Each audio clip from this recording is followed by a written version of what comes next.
आप लोग अपनी स्क्रीन के सामने एक फ़ोटो देख रहे होंगे और मुझे लगता है कि आप सभी लोगों ने इनका नाम भी सुना होगा, इनका काम भी सुना होगा और इन्हें कई बार देखा भी होगा।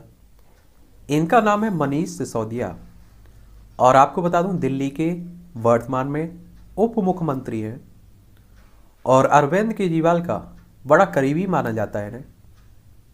और अभी विवाद में आबकारी जो शराब नीति थी ना, उसको लेकर इन पर सीबीआई का छापा भी डला था। तो आज हम लोग इनके बारे में एक सामान्य जानकारी देखेंगे, इनका पारिवारिक बैकग्राउंड देखेंगे, इनका सफ़र देखेंगे कहाँ से शुरू हुआ है और इनसे जुड़े हुए कुछ विवाद हैं उस पर भी हम लोग बात करेंगे। देखिए, ये अरविंद केजरीवाल हैं और ये आप देखेंगे मनीष सिसोदिया साहब हैं, ठीक है। और शिक्षा की जो इनकी बात होती है ना, पूरी दुनिया में आप देखिए उसके कारण इनकी चर्चा भी बनी हुई है। इनकी पत्नी है, ये मनीष सिसोदिया हैं, इनके बेटे हैं और आप देखिए ये सभी लोग अन्ना आंदोलन से निकले हुए हैं। आम आदमी पार्टी की स्थापना आप सभी जानते हैं कि अन्ना आंदोलन के बाद ही 2012 में हुई थी और बड़ी तेज़ी से ये पार्टी अपना विस्तार कर रही है। और आप देखिए ये किरण बेदी है, ये अन्ना हो गए, ये अरविंद केजरीवाल और ये आप देखेंगे कौन है, मनीष सिसोदिया। और दिल्ली में उप मुख्यमंत्री हैं और आप सभी जानते हैं केंद्र शासित प्रदेश है। यहाँ विधानसभा में आपको मालूम होगा कि 70 सीटें हैं, राज्यसभा में 3 सीटें हैं, लोकसभा में 7 सीटें देखने को मिलेगी। अरविंद केजरीवाल यहाँ के सीएम साहब हैं, मुख्यमंत्री हैं, ठीक है। मनीष सिसोदिया का जन्म 5 जनवरी 1972 को हापुड़ उत्तर प्रदेश में हुआ था। तो उत्तर प्रदेश से में इनका जन्म हुआ था। देखिए उत्तर प्रदेश भी आप सभी जानते हैं कि राजनीति की दृष्टि से काफ़ी महत्वपूर्ण है। इसकी राजधानी लखनऊ है। यहाँ विधानसभा में 403 सीटें हैं, विधान परिषद में 100 सीटें हैं, राज्यसभा में आपकी 31 सीटें हैं, लोकसभा में 80 सीटें हैं। सबसे ज़्यादा सीटें आपको उत्तर प्रदेश में ही देखने को मिलेंगी। और आप सभी जानते हैं कि इसीलिए सभी राजनीतिक पार्टियों की निगाहें उत्तर प्रदेश पर रहती है। और आप देखते होंगे कि आपके पहले प्रधानमंत्री पंडित जवाहरलाल नेहरू देख लीजिए या वर्तमान प्रधानमंत्री आपके मोदी साहब देख लीजिए, इनका संसदीय क्षेत्र बनारस है। मोदी साहब का अधिकतर प्रधानमंत्री आपके उत्तर प्रदेश से ही निकल के आए हुए हैं। और उत्तर प्रदेश आप सभी जानते हैं कि पिछड़ा भी हुआ है, फिर भी इतने मुख्यमंत्री प्रधानमंत्री निकलने के बाद। इनके पिता का नाम धर्मपाल सिंह और इनकी पत्नी का नाम सीमा सिसोदिया है। इनका एक बेटा भी है और पत्रकार के तौर पर इन्होंने एक करियर की शुरुआत की थी। और मनीष सिसोदिया ने 1993 में भारतीय विद्या भवन से जनसंचार में डिप्लोमा पूरा किया था।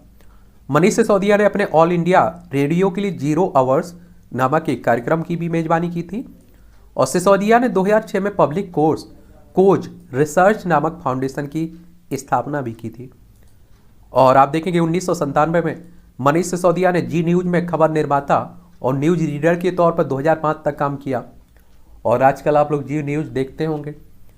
2006 में केजरीवाल और अभिनंदन सेकरी के साथ मिलकर मनीष सिसोदिया ने 2006 में पब्लिक खोज रिसर्च फाउंडेशन की स्थापना की। 2011 में आप देखेंगे सिसोदिया ने भ्रष्टाचार के खिलाफ अन्ना हजारे के आंदोलन में भी महत्वपूर्ण भूमिका निभाई। और कहा जाता है ऐसा कि चेहरा वहां अन्ना साहब थे, अन्ना हजारे थे, लेकिन उस आंदोलन को सफल बनाने में योगदान मनीष सिसोदिया, अरविंद केजरीवाल जैसे लोगों का था। रणनीति ये लोग बनाते थे। 2012 में आप देखेंगे मनीष सिसोदिया ने अपने पुराने दोस्त अरविंद केजरीवाल के साथ मिलकर राजनीतिक पार्टी आम आदमी पार्टी की स्थापना की। और इसके बाद 2013 में आप देखेंगे मनीष सिसोदिया दिल्ली विधानसभा चुनाव में भारतीय जनता पार्टी के नकुल भारद्वाज को हराकर विधायक बने थे। और आप सभी जानते हैं कि अगर आपको विधायकी का चुनाव लड़ना है, एमएलए का चुनाव लड़ना है, विधायक का चुनाव लड़ना है, तो आपकी उम्र कम से कम 25 साल होनी चाहिए। अधिकतम उम्र की एज की कोई सीमा नहीं रखी गई है। कभी तक आप लोग चुनाव लड़ सकते हैं जब तक इस धरती पर है। और आपको मालूम होना चाहिए कि जब हम लोग चुनाव की बात करते हैं तो डायरेक्ट जनता के द्वारा होता है विधायक का चुनाव।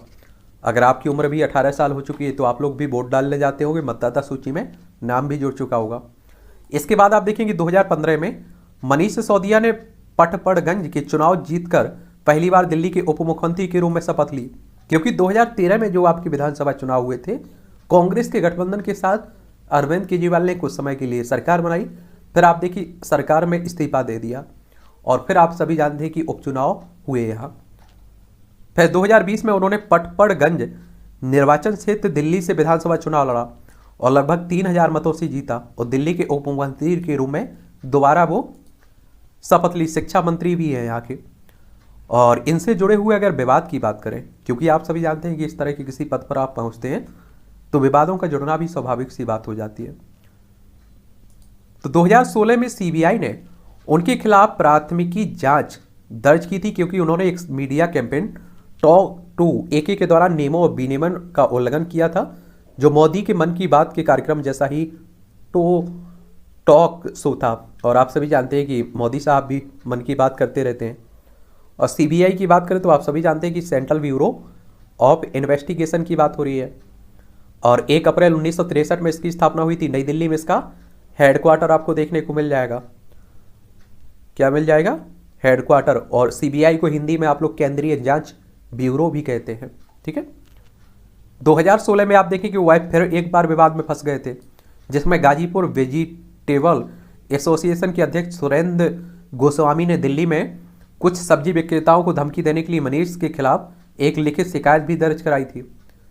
2015 में एक हिंदुस्तान टाइम्स के पूर्व संपादक एजे फिलिप ने दावा किया था कि सिसोदिया की परास्नातक की डिग्री पर सवाल उठाए थे, और जिसमें उन्होंने कहा था कि जिस समय मनीष भारतीय विद्या भवन में पढ़ाते थे उस समय उनकी कॉलेज में छात्र होने के बारे में कोई जानकारी नहीं मिलती है। इसके कारण भी उस समय चर्चा में रहे थे। और अभी जो शराब की नीति आई हुई है, आबकारी नीति आई हुई है, उस मामले में सीबीआई ने दिल्ली एनसीआर में 21 जगहों पर छापेमारी की, जिसमें दिल्ली के डिप्टी सीएम मनीष सिसोदिया का घर और दिल्ली के तत्कालीन आबकारी आयुक्त अराबा गोपी कृष्ण का परिसर भी शामिल है। और इसमें मुख्य आप देखिए आरोपी मनीष सिसोदिया को बनाया गया है। अब आप सभी जानते हैं कि जांच चलेगी, उसके बाद अंतिम फैसला क्या आता है वो देखने लायक होगा, क्योंकि आरोप तो लगता रहता है, लेकिन आरोप सिद्ध होने में आप देखिए और आरोप लगने में ज़मीन आसमान का फर्क रहता है। तो ये भी आप लोगों को देखने को मिलेगा। और एक बात याद रखिएगा, आप में से कई लोगों का ये मानना है और पूछना भी है, क्या इन एजेंसियों का दुरुपयोग होता है? सीबीआई हो या फिर आप देखिए ईडी हो, प्रवर्तन निदेशालय की बात हो रही है, ईडी यानी कि इन्फोर्समेंट डायरेक्टरेट की बात हो रही है। और आप सभी जानते हैं कि इसकी स्थापना कब हुई थी? 1 मई 1956 में नई दिल्ली में इसका हेडक्वार्टर देखने को मिलेगा। तो इन एजेंसियों का दुरुपयोग होता है। जब कांग्रेस सत्ता में रही तो उसने भी किया, और बीजेपी रही है तो वो भी कर रही है, और आगे जो भी आएगी वो भी करती रहेगी। ठीक है। लेकिन हर मामले में होता है ये भी कहना गलत होता है, क्योंकि आप सभी जानते हैं, इतना कॉमन सेंस आप लोग भी लगा सकते हैं कि आप सोचिए कि जो 100% केस दर्ज होते हैं उनमें से केवल 2 से 3% दोषी पाए जाते हैं, बाकी निर्दोष फंसते हैं और चुनावी रंजिश के कारण राजनीति से प्रेरित रहते हैं। और आप देखेंगे कि आपने कभी सुना है कि सत्ता पक्ष के नेता, जब सत्ता में उसकी सरकार है, उसके किसी नेता पर ईडी या सीबीआई का छापा पड़ा है? ये आप लोगों को देखने को नहीं मिलेगा। और आप देखिए जो विपक्ष का नेता अगर वो भ्रष्टाचारी है, अगर वो सत्ता पक्ष के साथ मिल जाता है, उस पार्टी में शामिल हो जाता है, तो उसके केस खत्म हो जाते हैं। तो ये हमारे देश में चलता है, ये देश में कड़वी हकीकत कह लीजिए, जो भी कहना हो आप लोगों को। तो ये कहानी है किसकी? मनीष सिसोदिया की। और भी आप लोग बताइए, किसी के बारे में बात करनी हो तो बताइएगा। वैसे भी हम लोग देश दुनिया में जो भी चर्चा में रहता है उस पर हम लोग बात करते रहते हैं। और बायोग्राफी के नाम से एक आपकी प्ले लिस्ट सूची बना रखी है, उसमें सभी की आपको एक शॉर्ट बायोग्राफी मिलती रहेगी।